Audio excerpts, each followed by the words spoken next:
This week, Sean's out of town. I'm with the kids. It's been really cool. It's been like, it's also overwhelming, and I rage in the evening when bedtime takes forever. And I'm like, guys, this is my moment to take a break. I gotta take a break. Mommy's going crazy.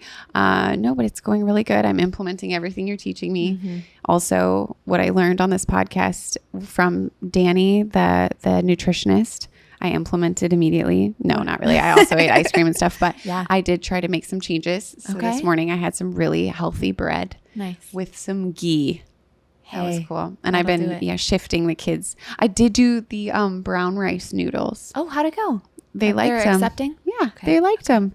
I got a different shape of noodle. I thought if it looked different, then they wouldn't expect it to be exactly like the other ones. That's smart. And like that less helped. of a trick and more of a like, hey guys, here's get something. on board. We're doing something. Yeah, here's something fun. Look at this noodle. It fits on your finger. Oh, they cute. liked that. Yeah, I like that a lot. So it's going well. But it also makes me so respect Sean for being the stay-at-home parent, which I know that if you're the stay-at-home parent, you get, and then also if you've ever been one, you get, or if you've ever been in your shoes where you're navigating all these kids at once. It's just so like there's no break from the word mama. Yes. I woke up to a little hand on my chest this morning, and he's like, "I'm ready to be awake." And I was like, "Oh my gosh, are you so soon?" and then like I said, "Go play quietly in your room." Moments later, I hear a loud mama coming from down the hall, like echoey. And then I come in, he's like, "I pooped," which in the potty, that was success. Okay. He's like, "But I can't find the wipes. Go get them." So then I go get them. And then I wipe his little booty. And then I go back to my bed to just chill for a moment. And then I hear another mama. And then Wilson comes in and he's like, "Eloise wants a hug." So then I go down and I give her a hug. And then he says, "I need chapstick. My lips are always chappy." I'm like, "Yeah, they are." And then just began because, and then Jules yells from the other room in her bed, "I'm poopy." And I was like, "It has begun. Here we are." Hey kid, when you can scream that at me, it's time for you to go ahead and take care of that yourself. That would be so nice. Yeah. Gosh. Anyway, so it's been really nice to have all the quality time, and totally makes me so grateful for Sean being the one who gets all the daddies all the time. Dad. It's so much. I remember being a little kid and my mom being like, "Stop saying mom." Yeah. Just stop saying mom. So then we switched to calling her Darcy, and then she'd be like, "Stop saying my name." Bring back the mom. I didn't understand until I was a grown up and was like, "Can you just like stop saying Miss Lane? Just like say anything else." You say anything except for Miss Lane. I didn't remember her name was Darcy. I have an honorary mom, Darcy. Yeah. We've got some Darcys. Got some Darcys. That's cute. Okay. Anyway, welcome back to our podcast. My name is Jessica Hover. My friends call me Jess. And this is... I'm Lane Dealing-Turland, and this is Very Good Enough, a podcast from Very Good Mothers Club.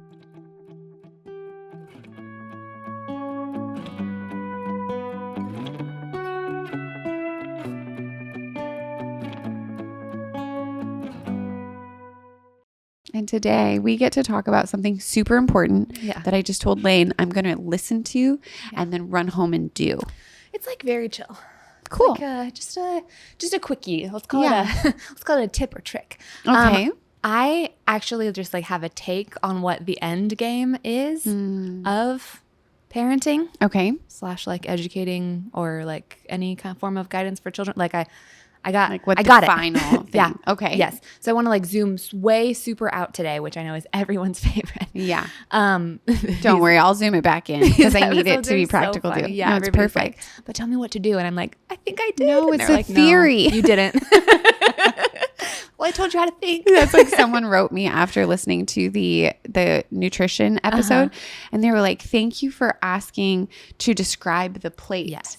And I was like, yeah, that's just because I had to go home and make a plate of food and I need to know what do I put on it. Yep. But so you give us the big picture and then I'll ask the questions to help us. What do I put on the plate? Yeah. Zoom in. I love What's it. on the plate. Okay. So go ahead. Okay. So the verbiage that I'm going to use here today is something that I read in a parenting book when I was teaching preschool, because there aren't a lot of books about how to teach preschool. There aren't a lot of books about super young children that aren't like studies also. So it's like, it's just tricky. So I was reading like a lot of parenting content along with a lot of like educational theory and trying to just kind of bridge for myself. This parenting book was bad. bad, like Oh. really bad. So I'm not going to tell you Okay. what it was because I think you should not read it. I think no one should read it. But Okay. I have this one piece of language that has stuck with me for years and years and years where I was like, that is correct. That was I the just only kept it. purpose of reading that book. So I'm acknowledging that I'm going to use some language that's not mine, and I'm not going to credit the originator. And I don't know if that's bad. Okay. Maybe the internet will tell me. Okay. Okay, so this is what happens. I'm going to talk about it as though it's like, think about it as yourself right now, because really, like, you also have been through what the end game of parenting is, right? Because you were a little child. So we come into this world, little tiny babies. We come out too early because our heads are too big and you have to get carried around, right? You're like super helpless. You have no power and no choices. You're tiny. And then over time, you grow and your capacity increases and you begin to take on more of your own personal power. And then at some point, every single person, barring the kind of tragedies that we can't plan for, is then handed 100% personal power and freedom and is like, here you go. You have it now. Yeah. So our goal from these tiny little, like, empty, useless, sweet, Beautiful little precious sweet darlings. precious, can't do anything perfect, Empty, cannot useless. help themselves, precious treasures, Yeah. is to someday grow them up into people who are able to manage their own power. This, I believe, is the end goal of teaching and training children. Okay. They are, no matter what you do, going to be given all their power at some point in life. In America, it's about 18, and then we keep a little bit of stuff until they're like 25-ish. But after like 25, you can rent a hotel room and a car, and there's literally no restriction on your personal freedom and power outside of like the few laws that we have that are like, jail. Don't hurt each other. Yes. So like in the wide spectrum between you're going to go to jail if you do this and your mom used to tell you, all of that stuff belongs to them. And like you can't stop that from happening. There's no like taking that back in, right? They are going to get this power. And so this is the concept from that bad book was like, they're going to be full of their own personal power. Every human has like a modicum of power, and you have power over your own body and power over your own interactions and like some choices What is about modicum? property. Modicum? I've never used it. It's an amount, a measurement. An amount. Yeah. Okay, I love it. So it's Okay. not full personal freedom because there are things that if I cross over into your personal freedom and take your life away, then my personal freedom will leave, right? Yeah, There right. are edges to that too. But there's a huge expanse, i.e. the entire life that you live, that just now is like, here you go. You were a kid yesterday and today you're not. Yeah. Go vote. Go fight in a war. Go buy a house. Go live your life. Go decide what to do with your sexuality. Go decide how to do your relationships. Feed yourself. Make choices about how you want to direct and point your life. And at that point, either you have some practice and some training in managing personal power or you don't. And we all know people who clearly are totally ill-equipped to manage their personal power. And sometimes that looks like the refusal to leave your parents' home, right? Of just being like, nope, which like people call failure to launch, right? Like they stay because they're like, whoa, no, thank you, personal power. I've never had that before. Well, that's too much. No, I can't. So they abdicate that power, right? They try to keep it off of themselves, or they're like, we power, and then they wander around all over into everybody else's space, crazy, no boundaries, not taking care of themselves, no respect, right? There are people who like flail because they've never practiced with it before, and they're loving it. They're like, fun, power, I'll do whatever I want, and they're not able to do that in a way that works well for them too. They're kind of like two sides of the same coin. Is the like, no thank you power, or the like, let's just juggle these knives with all my power. Right? Like we know about that, and I think if we pull it back on ourselves, there are areas in my life where I got to that point and I was like, oh, I can do this. And then there were areas of total collapse of like, I have no idea what do you mean no one's going to tell me how to do this? What do you mean I'm just in charge? Well, my car's dead and I have to buy a new car and nobody's going to tell me how to buy a new car. Like I just have to figure this out, you know? And a lot of that was interpersonal too, of being like, oh, I could have sex with this person or not. I could like have this friendship where I like manipulate this person or I respect them, you know, like just, and those are obviously two extreme ends of a spectrum too, of like, what do I do with my body? What do I do with my emotions? How do I feel about my family of origin? Do I go back there a lot? I moved away from home when I was 19 and it was like, do I stay out here? Do I like this? Do I go home? If I go home, I could live inside my dad's house again, or I could try to find my own house. And there's, so we all get to this place where all your power gets handed to you.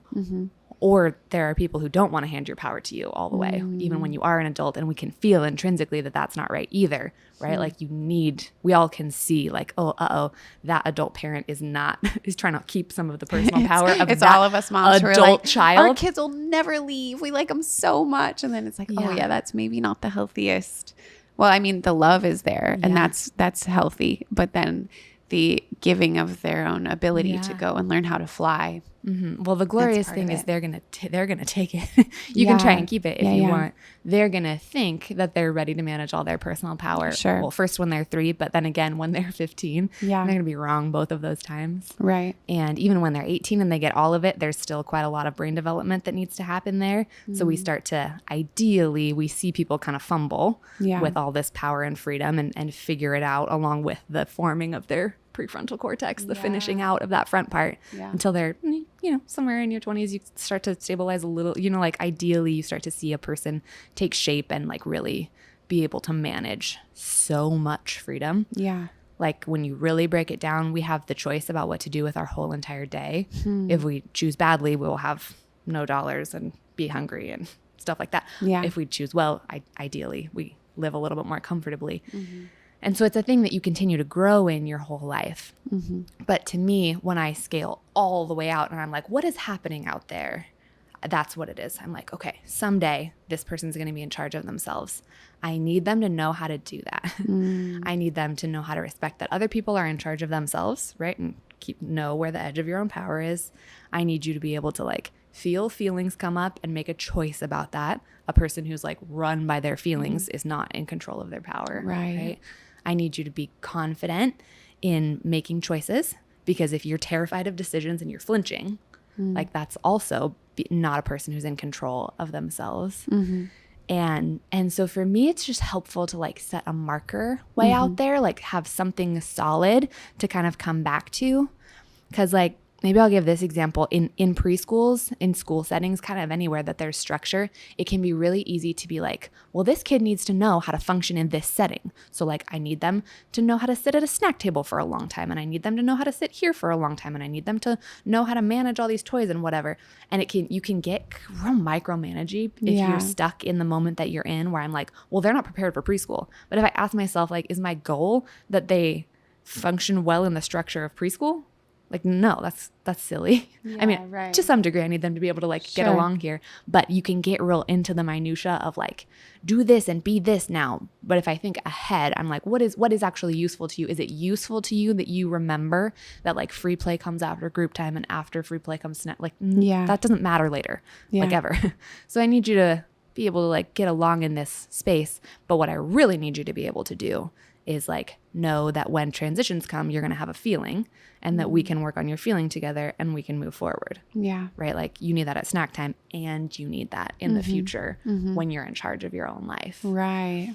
And I think that there's like a huge range of ways to go about this. Like I think that goal kind of encompasses every style of parenting, and all of the mini goals and values in between that are like available and good, right? You're going to fill in for yourself what it means that like, this is how I want this person to manage their power. Yeah. Is like so up to the individual culture and family and parent and flavor.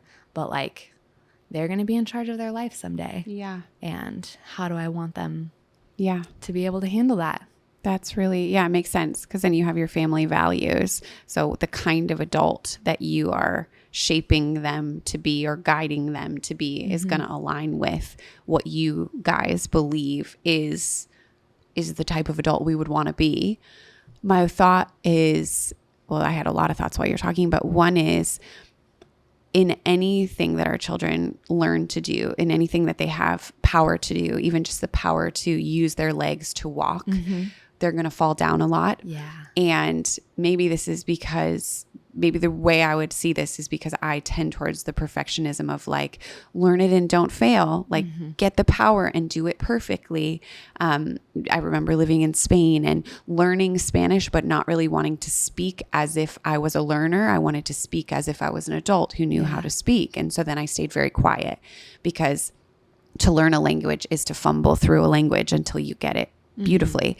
And I think for us with our children, we can see that when they're young, failing, I'm using air quotes for those who are listening, is a part of the process. In order to learn how to walk and run, they're going to fall, they're going to get bruises on their head, they're going to chip teeth. That happens for those of you who have little boys. This is something cute. Like, it's funny how surprised we are that little boys chip teeth sometimes, but I've heard it from so many little boy moms, probably little girl moms too, but I've literally never heard it from a little girl mom yet.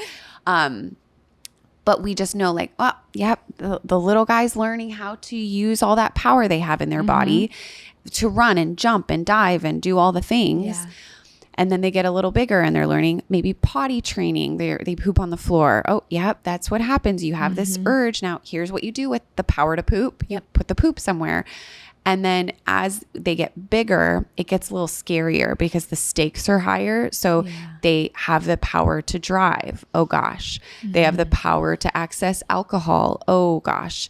They have the power to be sexual.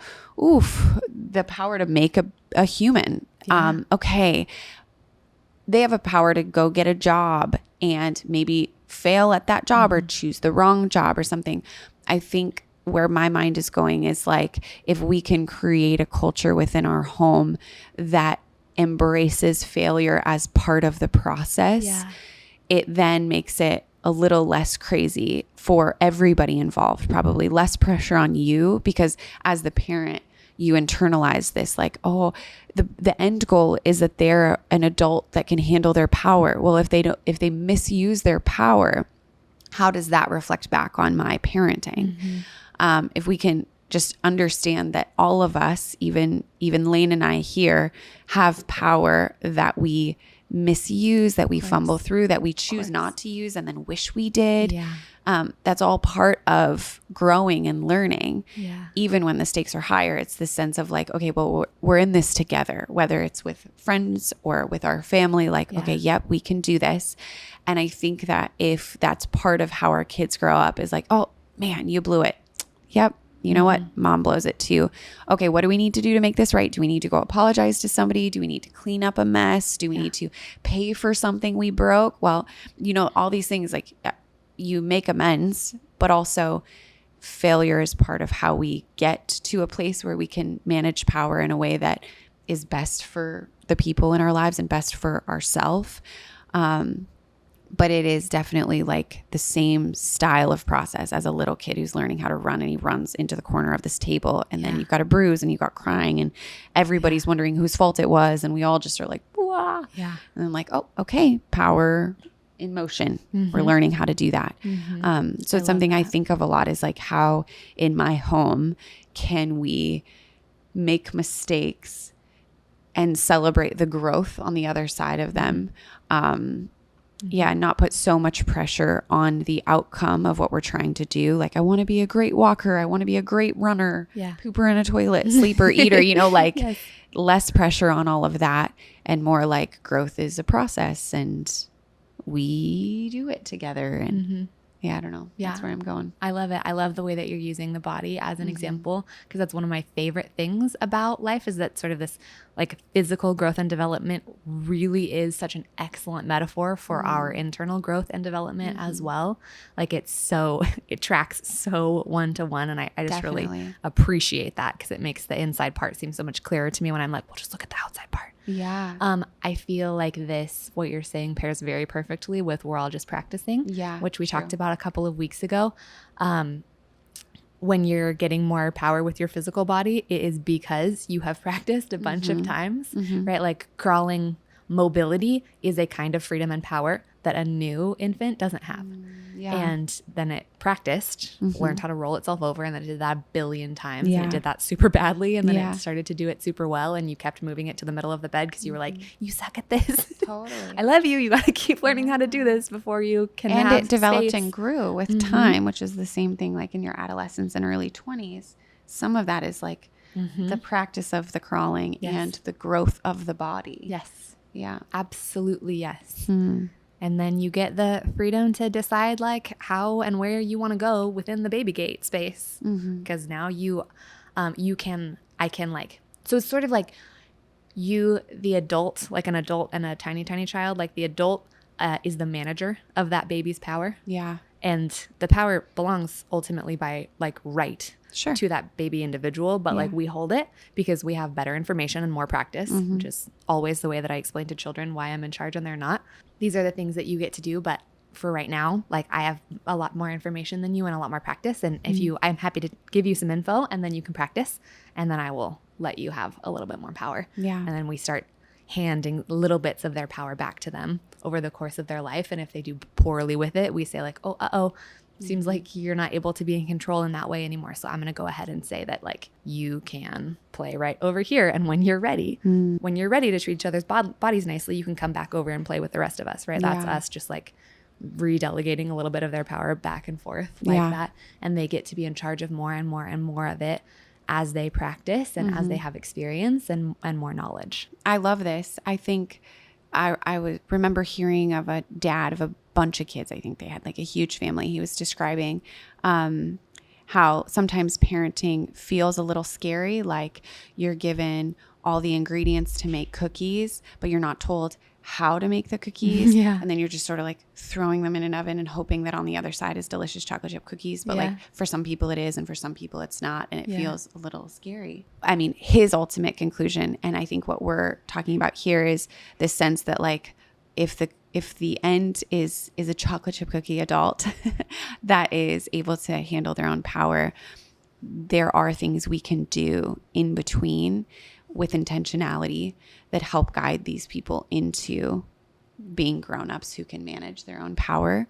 And then I also think like for me, I come from a family that has mental illness and just certain things that really kind of collide with a person's ability to manage their own power. And so I'm thinking for any listener who relates to that in any capacity, because even health issues can take away from our ability to manage our own power, like physical health issues, right? Like if a little child has something that isn't functioning properly, they're not going to maybe learn how to walk in a way that they would if that thing wasn't there. Right. I think that as parents, you will have the best perspective of anyone for your little ones because you know them better than everybody else. You're with them. You've been there the whole time. So as they grow, you would be the one who is most in tune with whether or not any sort of issue you're facing is due to something like a mental illness or a physical ailment of some kind, right? So as they grow, because I'm thinking you guys might have babies or toddlers now, but they won't stay that little. And it's going to be really sweet. And I want to encourage you, it's going to be great later too.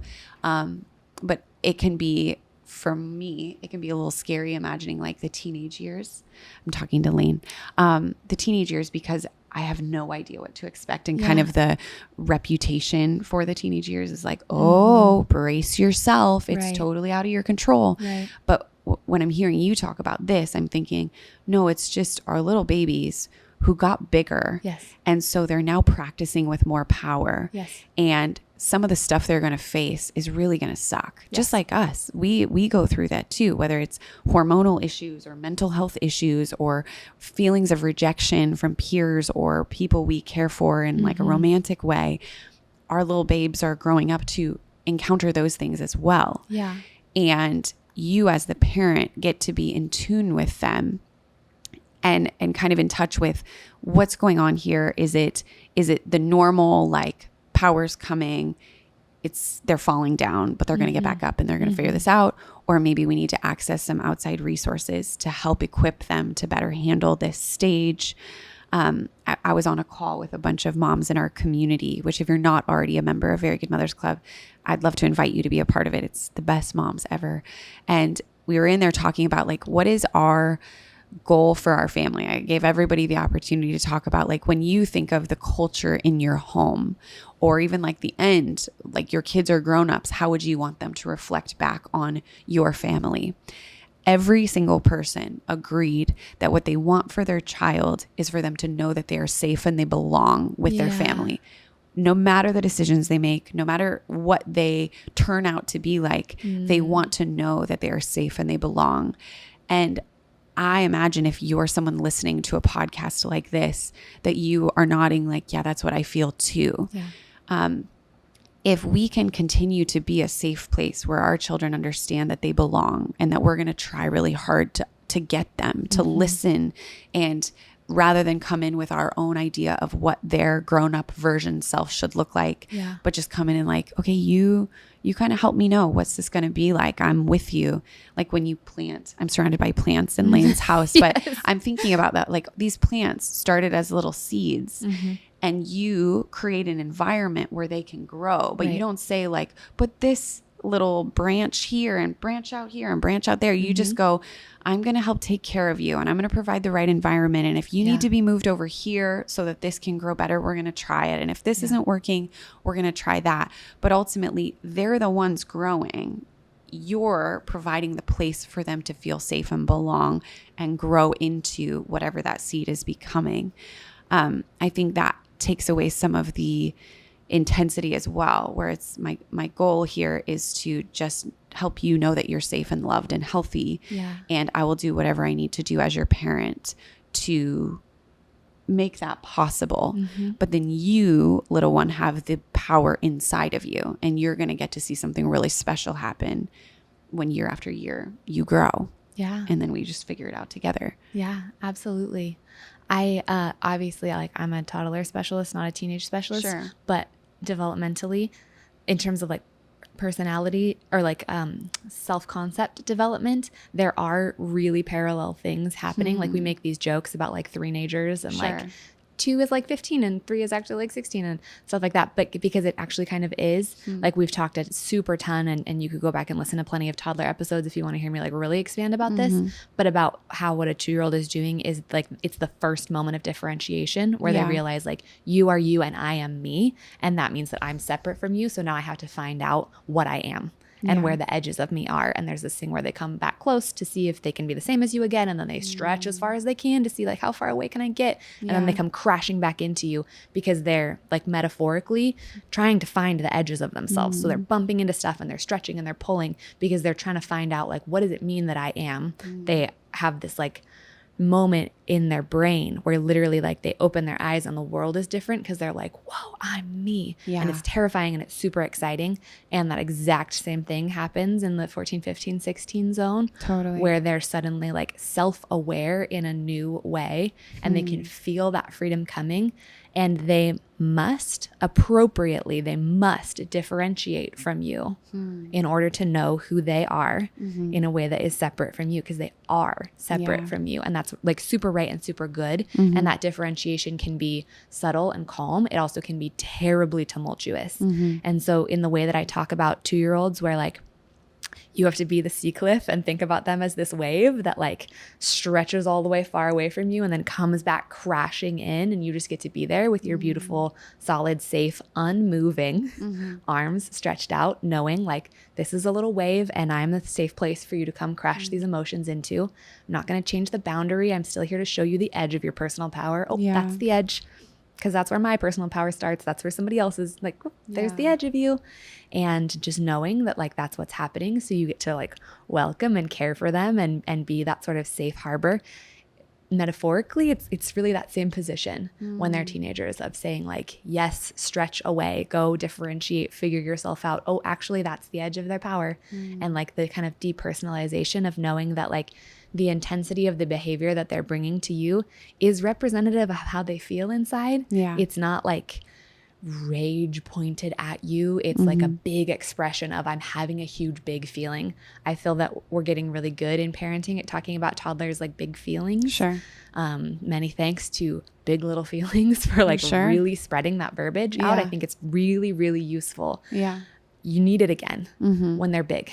Because they are doing that same thing. And it's sort of like that's the big one. The teenage one is the big one. The 2-year-old is the very first time. And then they do a little bit of that kind of forever. And there are spikes and there are times when it like ebbs and flows. But then when they're teenagers, they are going to go be a grown up, and that's super beautiful and probably really painful. Like there's a poignancy to it, right? That like bittersweet, that twinge thing of like, oh yay, look at you go. You're amazing. And oh my God, but you were a baby. Right. But it's the same deal, and it can be so intense because they're in like grown-up bodies and they use like grown-up words and stuff. So it's a lot, But I do think that if you set that dynamic really nicely now for yourself, like, you know, you get to learn and practice with them right now, especially when they are so much more elastic and stretchy and forgiving and sweet. Like, you guys get to work out a dynamic where they have big expressions of big feelings, and you practice knowing what to do and positioning yourself. You can build that into your relationship dynamic so that later, even when the details are different,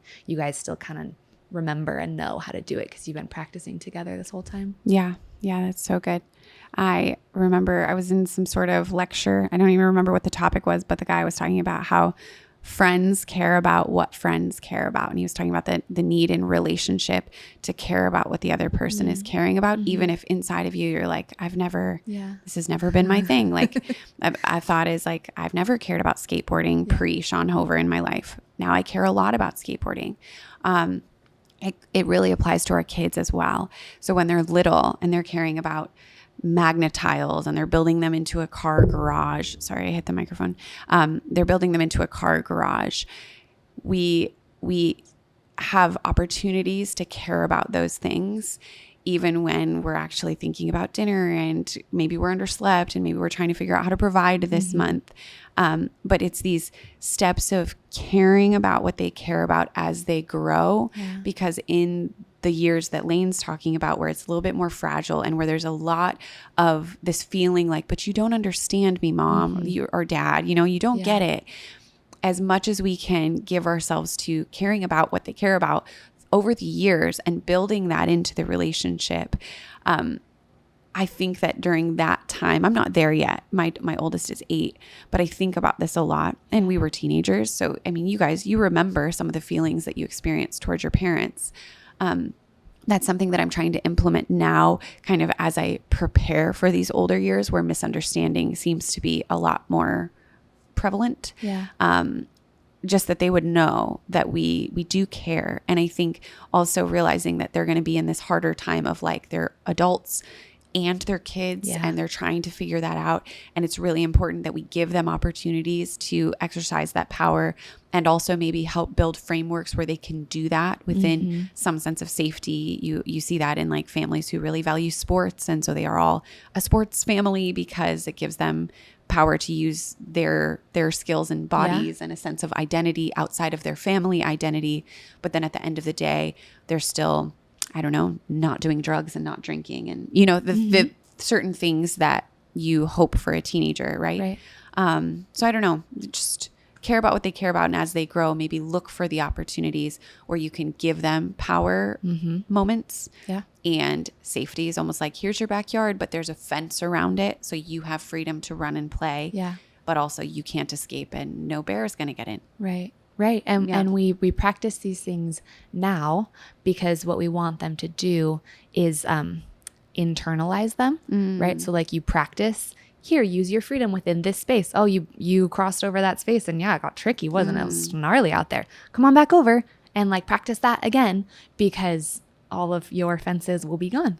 And you want them to be people who can look out and say like, that seems like the edge of where I want to go and go over it maybe sometimes and be like, oh shit, that went badly. Kind of like they told me or like I felt that thing inside that said this one's not going to be good. And then it wasn't, right? And then they incorporate that experience too and be like, oh yeah, just like before, like they're going to, part of that differentiation process is them being like, they can feel that they're about to be the authority. So then they need to kind of internalize you and separate from actual external you because they're sort of like taking you on and making the you who was in authority over them like be inside themselves. And we want that muscle memory to be there. We want them to have the feeling of being told, here's the edge, here's how things work, go figure it out. We want them to know the feeling of like, oh yeah, it does kind of hurt over there. That I don't like how that felt. And then coming back inside and being like, oh, it does feel better over here. So that they know how to make those choices and they know how to analyze their environment and they know how to test in reasonable ways, like take enough risks to be like, yeah, I actually did try that area. And was like, oh, I didn't like it, rather than careening over the side of something and then having to learn from like a big gnarly one. They need to be able to test the fences a little bit.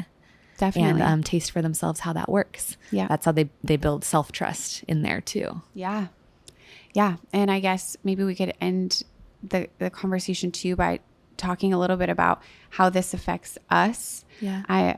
I wonder for you, Lane, like looking backwards at your own process for growth, knowing you, I would imagine there's things you can identify that like hindered your ability as an adult to exercise power. Yeah. For myself, I can feel sometimes where the whole failure topic where I don't want to fail came from a certain stage of my growing up where there was some like unstable reactions to very normal mistakes that I learned later were very normal mistakes, but in the moment was like, oh my gosh, I can't believe I did that. Like, don't do that again. That ruined everything. And I think like, I mean, even the best well-meaning parents, we're gonna do some of that stuff, right? Totally. I just wonder, like, as we parent, there's probably this self-awareness that's going to be taking place too, where we start to see ourselves maybe replicate things that our parents did that we didn't love, or I joke about my nighttime rage when the kids are like pressing bedtime, but I really don't love that. I don't like when I feel like I'm going to lose my temper at my kids. It reminds me of certain things that I really didn't like about my own growing up. And I think that as we are faced with our own power, right? We're adults, we're now raising kids, but even in our work life, in our relationships, in our relationship with money, how we treat our bodies, we have power. And there is this sense, I'm sure you know right now for yourself, like, oh, I'm misusing that power, or I'm not using power that I have because I don't know that I can. Right. And it's important for us also to almost like be parenting ourselves now as we're raising these kids. You agree? Absolutely. Yes. Yeah, That's part of why I started with reflecting on yourself this way. Cause yes, please keep going. Yeah. No, that was just like a church agreement. Yeah, girl. It's so good. Yeah. That for me, for sure, that's where my mind is going, is like, I am not going to do this perfectly. This week I've been alone with the kids and I've yelled at them more than I want to. And I've apologized each time. And I've also thought it's so interesting because my kids, they react with big feelings too. And they bounce back like so quickly. Yeah. And I'm very slow to bounce back. I like hold it all day. I'm like, I can't believe I reacted like that. And then I thought like, what if I could be a little bit more like them, of just like, yep, that was something. Yeah. We moved past that. Good thing. But there is this thing of like, okay, how can I grow as a person and make sure that I'm able to use the power appropriately and not only for my people's good, but for my own good, for my experience of my life, which is all I have. I have me in this body experiencing my life. Yeah.